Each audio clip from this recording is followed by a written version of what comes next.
warahmatullahi wabarakatuh. Kami dari CGP Angkatan 7 Kabupaten Cilacap hari ini akan melaksanakan demonstrasi kontekstual untuk modul 2.3 coaching untuk supervisi akademik.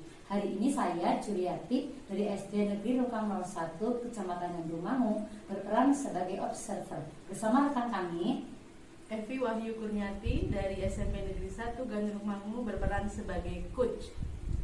Suherman dari SD Negeri Cisumur 04 Kecamatan Gandrumangu, saya berperan sebagai coach.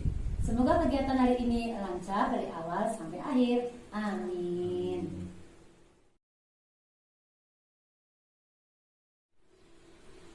Assalamualaikum Bu Evi. Waalaikumsalam Bu Juriati. Apa kabarnya hari ini Bu? Alhamdulillah baik Bu. Alhamdulillah. Bu Juri gimana? Sama Bu, Alhamdulillah berkat Tuhan Bu Evi, saya juga sehat-sehat saja Bu. Alhamdulillah. Bu Evi, hari ini saya dengar Ibu akan ada kegiatan coaching ya Bu? Betul. Dengan Bapak Sindan? Dengan Pak Suherman. Oh, iya. Nanti pada kegiatan coaching apa yang akan dibahas Bu? Ya, jadi untuk praktek coaching yang akan saya lakukan dengan Pak Herman, kami akan membahas tentang permasalahan yang dihadapi oleh Pak Suherman, di mana sebagian siswanya ketika ada ulangan di mapel IPA itu nilainya sebagian besar rendah atau di bawah KKM. Oh, begitu ya Bu ya.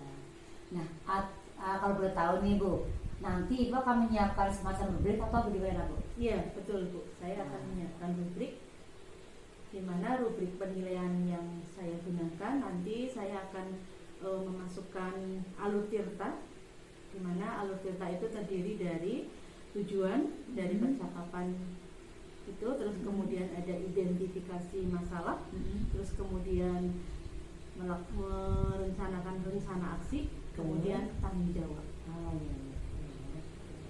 Terus juga kemudian saya juga akan menggunakan kompetensi dari coaching yang terdiri dari 3 ya Bu. Yang pertama ada present itu atau kehadiran penuh, terus kemudian yang kedua mengajukan pertanyaan yang berbobot, dan yang kemudian yang ketiga itu mendengarkan dengan aktif.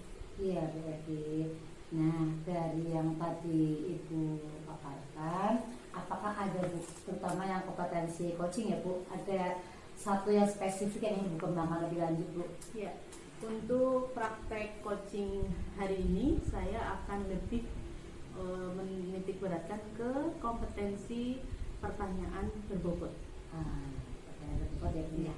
Nah, kemudian Bu, kalau Bu Evi sudah menentukan nanti mau mengembangkan kompetensi tersebut, apa ada indikatornya Bu? Ada Bu.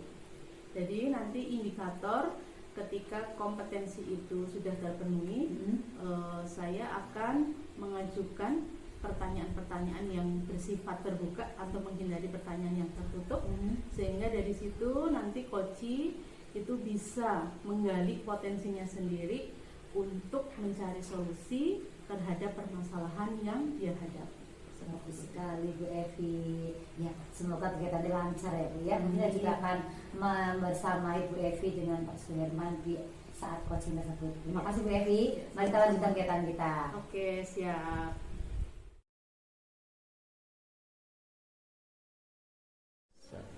Ya. Assalamualaikum Bu Evi. Waalaikumsalam Pak Herman. Gimana kabarnya hari ini, sehat? Alhamdulillah kabar saya sehat Pak. Gimana juga kabar dirinya hari ini? Seperti yang Bu Evi lihat, saya juga sehat. Alhamdulillah, keluarga semua dalam keadaan sehat. Oke, kemarin Pak Herman menghubungi saya, katanya pengen sharing-sharing sebentar. Kalau boleh tahu ada yang bisa saya bantu Pak? Iya betul Bu Evi. Sebenarnya sih, tapi mohon maaf kalau saya mengganggu waktu Bu Evi sebentar. Iya, ini kebetulan hari ini saya tidak ada jam ngajar dan saya dalam free gitu, jadi santai bisa ya? lah ya untuk kita ngobrol-ngobrol. Baik, terima kasih Bu Evi atas waktunya. Jadi begini, sebenarnya sih ini terkait dengan apa yang sedang saya rasakan terkait dengan peserta didik saya Bu Evi. Nah, jadi ceritanya begini, pas kemarin kan habis ulangan semester akhir, kebetulan saya kan mengajar kelas 6. Nah itu ada beberapa siswa, mungkin bukan cuma beberapa, hampir 40%, yaitu siswa saya itu di mata pelajaran IPA itu nilainya sangat rendah ataupun masih di bawah KKM begitu Bu Evi. Oh begitu, jadi permasalahan yang dihadapi oleh Pak Herman itu terkait dengan nilai ulangan anak-anak yang hampir 40% tadi ya Pak, Iya. itu nilainya di bawah KKM. Berarti tujuan dari percakapan kita hari ini itu untuk membahas itu ya Pak? Betul Bu Evi. Semoga ya, harapan saya ini ya Bu Evi, nanti perbincangan kita kali ini sharing lah ya, sekedar Iya. rasan, nanti bisa istilahnya menghilangkan kerisauan ataupun ya masalah yang sedang saya hadapi di sekarang ini terkait dengan nilai belajar mata pelajaran IPA itu kelas 6 menurut saya yang masih di bawah KKM gitu Bu Evi. Semoga ya Pak, semoga Iya. nanti obrolan kita bisa membantu Bapak untuk Betul, memecahkan permasalahan yang dihadapi. Amin amin. Oke, mungkin Pak Herman bisa lebih detail lagi untuk menceritakan tadi permasalahan yang dihadapi.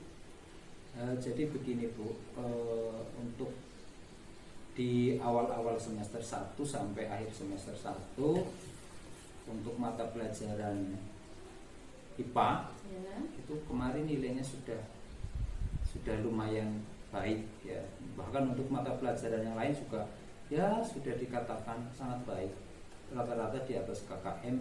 Namun masuk semester 2 apalagi pas kemarin hasil pas ya nilai akhir semester itu untuk mata pelajaran IPA itu banyak sekali yang nilai murid saya itu yang di bawah KKM begitu Bu Evi.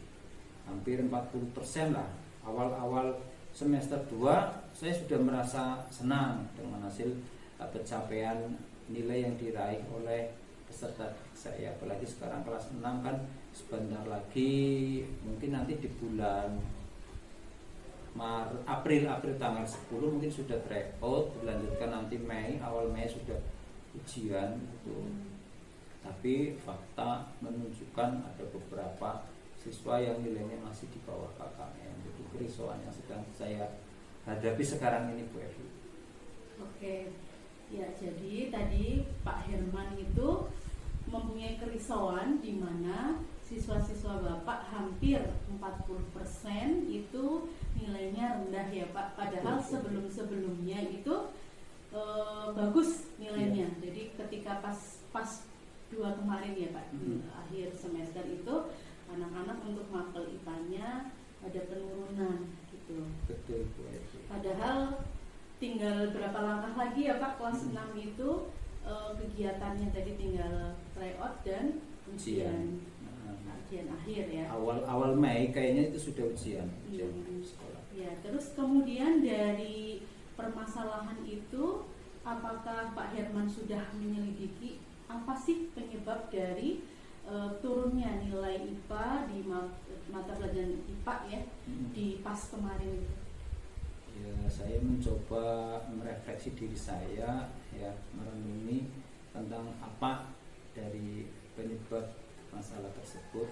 Saya mencoba merenungi, mungkin saya berpikir apakah dari gaya mengajar saya yang masih kurang tepat, ataukah mungkin media pembelajaran yang saya gunakan masih terbilang itu saja atau istilahnya monoton, atau mungkin semangat belajar murid yang sekarang ini menurun. Mungkin apalagi sekarang ya Bu, ditambah sekarang ini lagi musim puasa ya, bulan puasa, mungkin mereka merasa lemas dan sebagainya. Namun ini titik permasalahannya bukan di sekarang ini. Kemarin habis pas itu nilai IPA-nya anjlok ataupun ya sangat rendah lah, hampir 40% Bu. Oke, ya kalau begitu ya, apakah Pak Herman sudah mungkin flashback sedikit ke belakang. Kenapa sih kok bisa nilai IPA itu kemudian turun seperti itu? Mungkin bisa flashback tentang pembelajaran yang kemarin Bapak lakukan, mungkin seperti apa? Ya kalau menurut saya sih ya pembelajaran saya laksanakan seperti biasanya. Saya termasuk ya datang biasa tepat waktu, peserta didik juga kelihatannya biasa-biasa saja. Mungkin untuk materi ya Bu, mungkin untuk materi berhubung ini sudah memasuki akhir semester 2, apalagi sekarang udah kelas 6, mungkin sudah lebih kompleks, lebih sulit, jadi mungkin nilainya bisa anjlok di situ. Tapi saya berpikir ya untuk saya pribadi mungkin media yang saya gunakan masih kurang bervariasi. Misalnya yang seharusnya ini materi tentang misalnya bagian-bagian bunga, saya hanya menyajikan tulisan ataupun bacaan bagian-bagian bunga, sedangkan saya sendiri kurang mengamati, kurang memperhatikan gaya belajar murid ya. Misalnya kan yang namanya murid dari kelas saya itu 28 siswa, itu kan pasti beragam ya Bu Evi. Ada yang suka dengan melihat, ada yang suka dengan misalnya kayak kan ada 3, visual, auditori, dan satu lagi kinestetik. Mungkin saya kurang memahami itu. Yang peserta didik ini ABC misalnya suka dengan pembelajaran yang mengamati gambar, saya hanya menyajikan bacaan-bacaan saja, buka tulisan, mereka merasa jenuh. Terus ada juga siswa yang lebih suka membaca, saya hanya menampilkan gambar, mereka mungkin kurang bisa memahami. Ataupun beberapa siswa lainnya yang suka misalnya mereka lebih mengalami langsung, misalnya untuk bagian-bagian bunga misalnya saya bawa ke kebun, di situ kan ada taman kayak gitu, mereka itu mengamati bagian-bagian bunga secara langsung. Ini loh yang namanya mahkota, benangsa dan sebagainya. Mungkin mereka lebih cepat memahami. Jadi mungkin ya kembali ke diri saya, media pembelajaran yang saya gunakan itu kurang bervariasi, ataupun saya belum menerapkan pembelajaran yang berdiferensiasi. Mungkin seperti itu Bu. Oke, tadi dari penjelasan Pak Her gitu ya, setelah Pak Her flashback sejenak tentang pembelajaran yang dilakukan, kemungkinan nilai siswa itu rendah atau turun gitu ya Pak di pas kemarin. Tadi mungkin karena materinya yang lebih beragam, karena ini sudah di akhir semester ya, sudah lebih kompleks. Terus kemudian juga tadi hasil flashbacknya Pak Herman lagi, media pembelajaran yang Bapak pakai ketika kemarin belajar dengan anak-anak itu kurang bervariasi, masih terlalu monoton, belum didiferensiasi gitu ya Pak. Oke, nah terus kemudian setelah flashback gitu, kira-kira solusi yang bisa diambil untuk mengatasi permasalahan itu seperti apa? Jadi untuk rencana aksi saya, rencananya ya yang jelas, pertama saya harus mengamati dulu peserta didik saya dari segi minat, terus gaya belajar, terus ketertarikan mereka terhadap materi yang saya ajarkan, ataupun antusiasme mereka terhadap gaya mengajar saya juga harus saya amati. Kemudian yang berikutnya adalah ya seperti yang saya utarakan tadi di depan, saya akan mencoba untuk menyediakan ataupun memberagamkan media pembelajaran yang akan saya gunakan. Mungkin saya harus lebih menggunakan media pembelajaran yang lebih bervariasi lagi.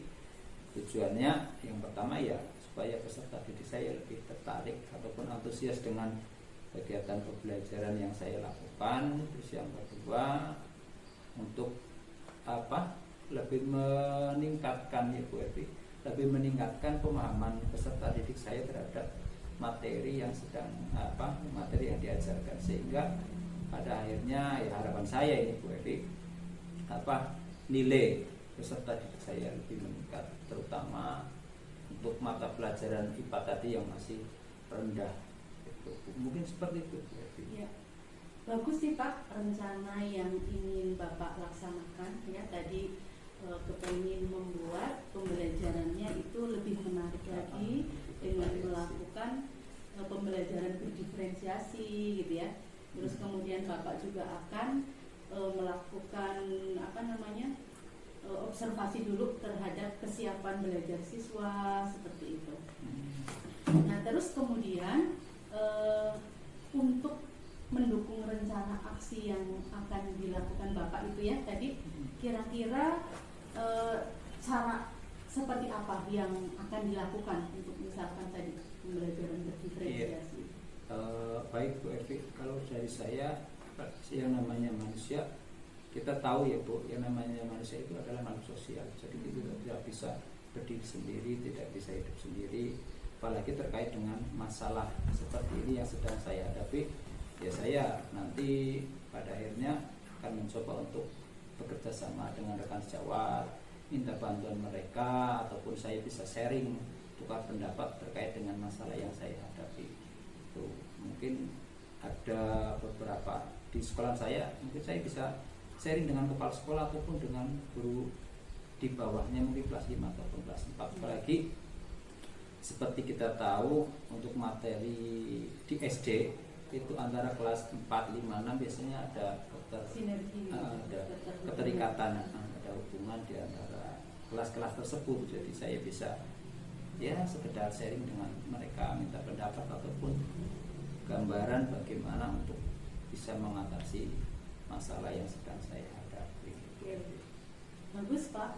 Jadi nanti setelah Bapak mengatur rencana tadi ya dengan melakukan pembelajaran berdiferensi, terus kemudian juga akan mengobservasi anak-anak terlebih dahulu itu tentang kesiapan belajarnya, Bapak juga akan meminta bantuan terhadap pimpinan sekolah tentunya Pak, kepada kepala sekolah, terus kemudian juga kepada rekan sejawat, dalam hal ini guru kelas 5 ataupun kelas 4.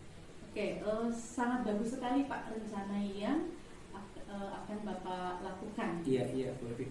Bukan cuma itu, mungkin saya juga akan mencari lebih banyak referensi untuk mengatasi masalah tersebut. Sekarang zamannya sudah zaman digital, kita bisa browsing, googling dan sebagainya. Ya itu juga bagus lagi ya Pak, ditambah jadi selain tadi yang kita bahas bersama, Bapak juga akan melaksanakan mencari referensi, mencari referensi lain, tidak hanya buku sumber saja ya Pak, bisa pakai googling, pakai internet, daya dukung yang lain. Dan mungkin anak-anak jadi lebih antusias dalam belajar. Semoga Bu Evi, amin. Terus kemudian kira-kira kapan nih rencana Bapak itu akan dilakukan? Untuk rencana ya yang jelas ya secepatnya, apalagi sekarang ini sudah akhir semester ya.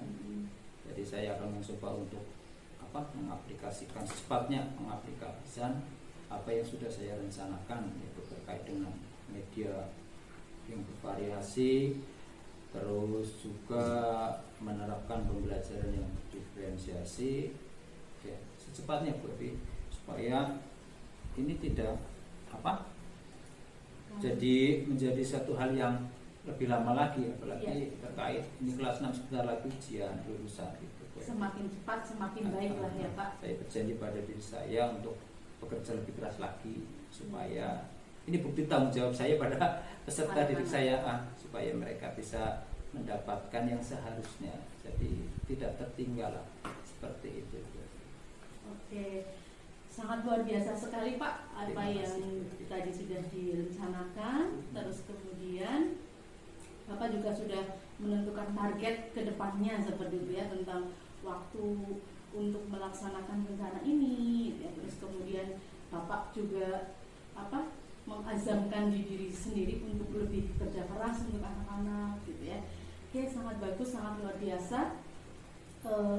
Kemudian setelah kita ngobrol-ngobrol nih ya Pak, kira-kira apa nih yang bisa kita ambil dari obrolan santai kita ini? Yang jelas ya satu, apa yang sedang saya risaukan ini bisa terpecahkan. Istilahnya istilah kerennya saya mendapat pencerahan dari Bu Evi, ya, mendapat solusi ataupun pemecahan masalah atas apa yang sedang saya rasakan. Terus saya juga ya menjadi punya gambaran untuk kedepannya saya itu harus bagaimana, ya, terkait dengan peserta didik saya yang nilainya masih kurang kayak gitu. Terus banyak lagi sih, dengan rekan sejawat saya bisa nanti bersinergi dengan mereka untuk memecahkan masalah yang sedang saya hadapi, ataupun saya juga bisa nantinya memberikan solusi ataupun berkontribusi kepada mereka terhadap apa yang sedang mereka alami. Jadi ya, harapan kedepannya apa yang menjadi rencana saya nanti terlaksana. Terus peserta didik saya yang nilainya masih di bawah KKM, itu bukan untuk sementara ini, untuk IPA ya, untuk IPA yang masih di bawah KKM, semoga nantinya bisa terdongkrak, terus mereka bisa mendapat hasil yang maksimal. Itu untuk IPA, bukan cuma IPA sih, untuk depannya juga untuk mata pelajaran yang lain juga saya akan menerapkan hal yang sama dari segi media pembelajaran yang bervariasi. Terus saya harus mengamati dulu gaya belajar murid, minat belajar murid ya, untuk mata pelajaran yang lain supaya ya kelas menjadi lebih hidup, terus peserta didik hasilnya juga lebih maksimal, mungkin seperti itu. Ya, berarti obrolan kita siang hari ini ada manfaatnya lah ya Pak tadi. Betul. Jadi Insya Allah. banyak sekali manfaat dari percakapan kita, walaupun kita ngobrolnya santai ya Pak. Jadi nanti Bapak merasa sudah bisa tercerahkan dan Iya. bisa mengambil solusi atas permasalahan yang Bapak hadapi terkait dengan siswa-siswa Bapak ya. Iya. Oke. Terus kemudian kira-kira nanti setelah kan tadi akan dilaksanakan rencana itu secepatnya ya. Kira-kira kalau saya kepengen ketemu lagi Pak, ngobrol-ngobrol seperti ini, kira-kira Bapak bisa nggak nih? Saya penasaran tentang nanti rencananya Bapak itu apakah bisa berhasil untuk memecahkan masalah dari Bapak itu? Ya, insya Allah pasti bisa. Yang jelas dari apa yang sudah kita bicarakan sekarang ini, terus dari kerisauan yang sudah saya hadapi dari mulai awal sampai akhir, Ibu Evi memberi gambaran ataupun memberi support kepada saya terkait masalah saya. Yang jelas yang pertama saya untuk ini akan melakukan tidak lanjut dulu. Nanti kalau sudah berhasil ataupun hasilnya seperti apa dari tindak lanjut yang saya laksanakan, nanti kita bisa ketemu lagi, kita bisa sharing-sharing lagi, berbagi pengalaman ataupun sekedar menceritakan apa ya hasil dari yang apa yang saya laksanakan setelah kita berbincang-bincang hari ini. Semoga ya harapan saya, mungkin bukan cuma harapan saya, harapan peserta didik saya, harapan kepala sekolah ataupun wali murid, ya harapannya ya sama. Mereka di sini peserta didik mendapat nilai yang maksimal ya. Jadi mereka datang ke sekolah bukan cuma datang belajar terus pulang, tidak, tapi mereka bisa mendapat yang seharusnya, datang untuk mendapat ilmu ataupun dari belajar mereka mendapat hasil berupa yaitu tadi berupa nilai yang maksimal. Ini seperti itu. Nanti kalau sudah ini saya laksanakan selesai, nanti kita bisa ketemu lagi 3 hari ya. Atau 1 minggu ke depan? Untuk mata pelajaran IPA sekarang hari Jumat, mungkin hari Senin ada mungkin kita bisa ketemu hari Selasa. Oke, hari Berarti Selasa. 4 hari dari sekarang. Nanti saya jadi semakin penasaran nih gimana hasil atas penerapan dari rencana yang akan Bapak lakukan. Itu semoga nanti hasilnya maksimal ya Pak. Amin, Jadi amin. nilai anak-anak khusus di mata pelajaran IPA itu akan meningkat. Amin. Dan lebih secara umum tidak hanya nilai IPA saja, tapi Betul. semua nilai di semua mata pelajaran itu juga akan menjadi lebih baik. Amin. Jadi hari Selasa kita ketemu ya Pak. Siap, insya Allah siap. Nanti Pak Herman ya yang menghubungi Iya, saya ya. nanti kalau sudah selesai saya pasti hubungi Bu Evi Oke. sekedar sharing ataupun ya bukan pamer, nanti apa hasilnya saya ceritakan kepada Bu Evi. Dan juga ingin belajar juga Pak atas Siap. rencana yang akan Bapak lakukan. Siap. Saya mau ikut juga nanti ketika saya punya Boleh. masalah yang sama. Iya. Mungkin obrolan kita cukup. Iya, saya rasa sudah cukup. Ini terima kasih sekali atas waktunya dari Bu Evi, waktu, kesempatan, terus apa wawasan, pandangan dan sebagainya. Saya rasa saya sangat berterima kasih pada Bu Evi. Sama-sama Pak Her. Ya, cukup. Saya Cukup ya? Iya. Terima kasih. Oke. Assalamualaikum. Salam.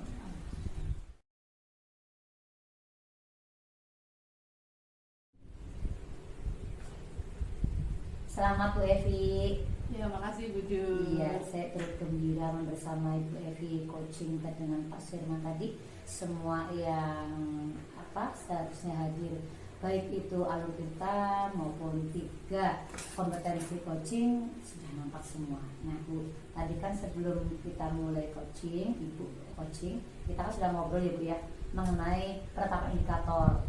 Bagaimana pencapaiannya? Kalau menurut saya sih, saya sudah menerapkan indikator tersebut ya Bu. Sudah tercapai ya? Sudah tercapai Ya, selamat.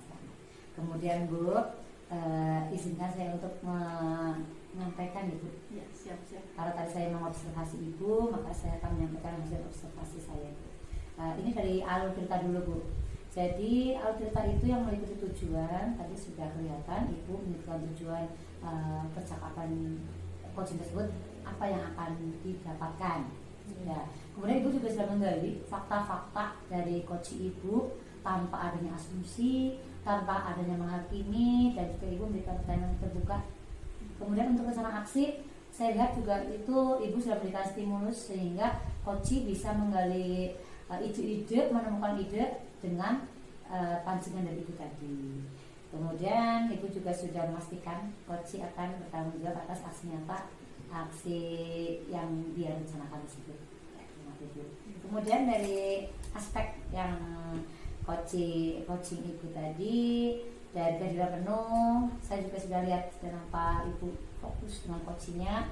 Ibu sudah menjaga kontak mata, Ibu tidak melakukan hal-hal yang lain, fokus, benar-benar fokus. Kemudian juga Ibu sudah mengajukan pertanyaan berbobot sehingga memberdayakan coaching sampai-sampai dia itu bisa menemukan solusi dari permasalahannya sendiri. Mendengar aktif juga sudah kelihatan Bu, tadi Ibu juga sudah merespon dengan positif, memberikan apresiasi kepada coaching Ibu. Jadi secara umum sudah pakai Ibu ya hari ini. Terima kasih Ibu. Iya. Kapan-kapan kita ketemu lagi Bu ya. Kalau misalnya Ibu ada rencana coaching lagi, boleh saya bersama lagi Bu. Ya, boleh. Iya. Sekali lagi semangat Bu. Oke. Sampai jumpa. Terima kasih.